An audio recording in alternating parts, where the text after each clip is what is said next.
Let's begin. Father's old home is about 2 hours drive from ours. Although it's just an ordinary farmhouse, I always loved the relaxing atmosphere there. After I got my motorcycle license in high school, I often visited alone during holidays. Grandpa and Grandma were always happy to welcome me. But the last time I went was before my final year of high school. That means it's been over 10 years now. It's not that I didn't want to go again, but I couldn't. Because something happened. At the start of spring break, the weather was beautiful, so I rode my motorcycle to Grandpa's house. Though still a little chilly, the walkway near the courtyard was warm from the sun and very comfortable. I sat there leisurely, soaking in the sun. Then, suddenly, I heard a strange sound. Boom boo boo boo boo.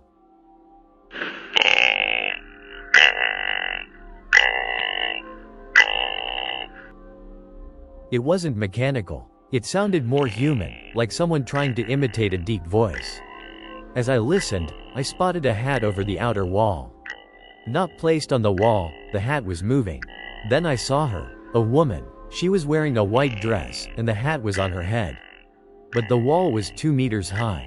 How tall did she have to be to appear over it? I watched in shock as she moved past a crack in the wall, then vanished. The strange, boo-boo, sound disappeared too. At the time, I thought maybe it was just a very tall woman wearing platform boots, or maybe even a cross-dressing man playing a prank.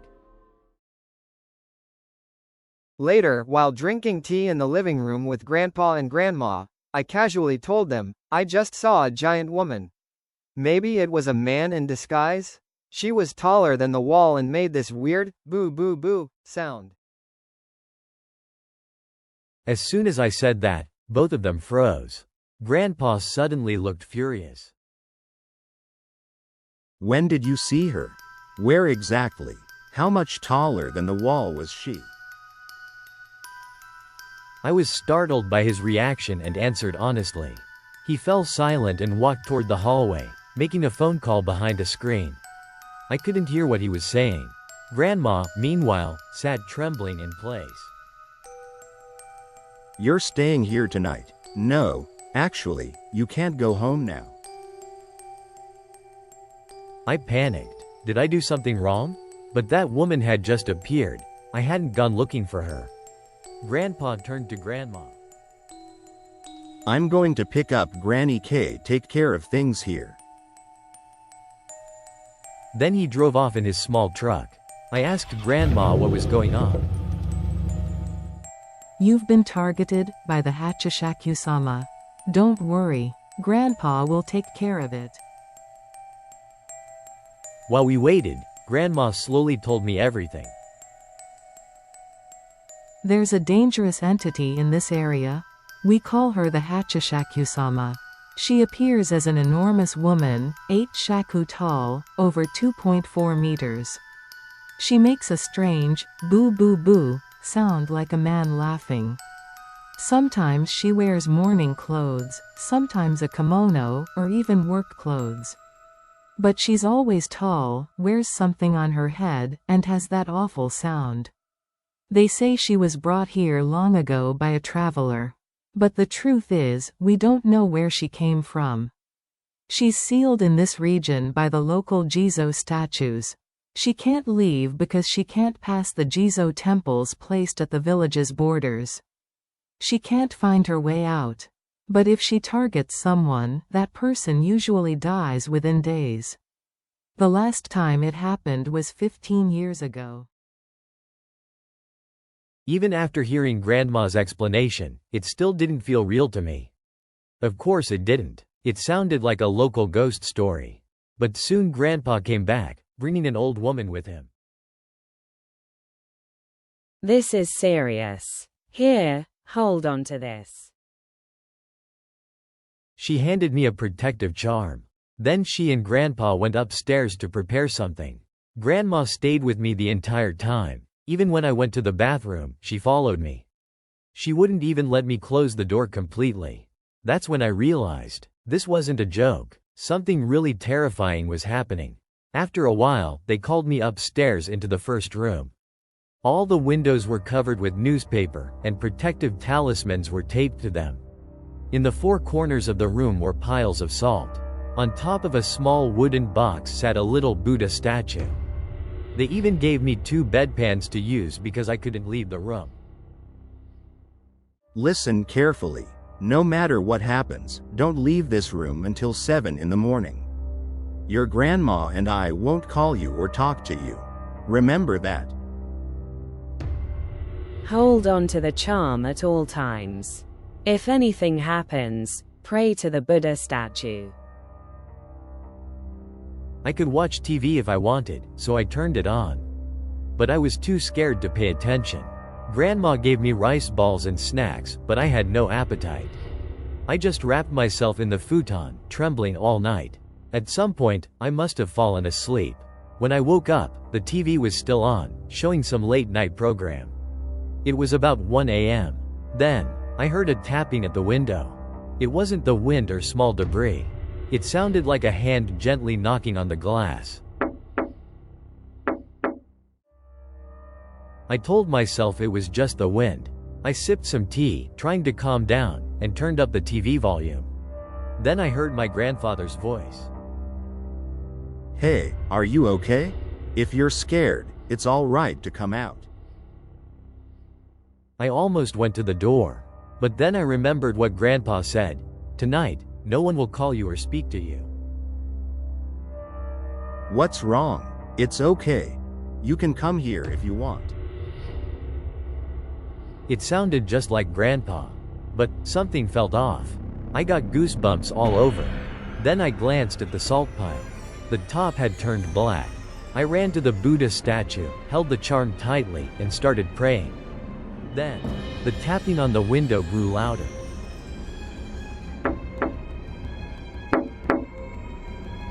Even though I knew she couldn't possibly reach the second floor, I couldn't stop imagining her stretching her long arms up to knock.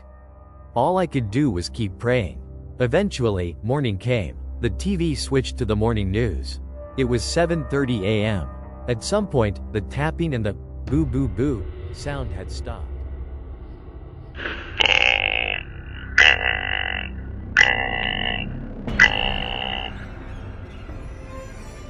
Maybe I'd fallen asleep, or maybe I'd fainted from fear. I looked at the salt piles. All of them were completely black. I checked my watch to confirm the time, then carefully opened the door. Grandma and Granny K were standing there.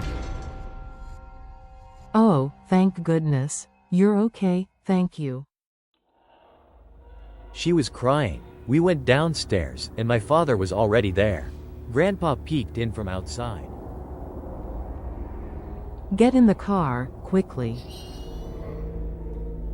Outside, a van was waiting. Several men stood nearby. It was a 9-seater. They told me to sit in the very center. Granny K sat in the front passenger seat. The other men surrounded me from all sides. It'll be okay now, but please keep your eyes closed and your head down. Even if we don't see her, you might. Our caravan moved very slowly, barely 20 kilometers per hour. Grandpa drove his small truck in front. I was in the van, and my father's car followed behind. Now is the important part. She started chanting softly. Then,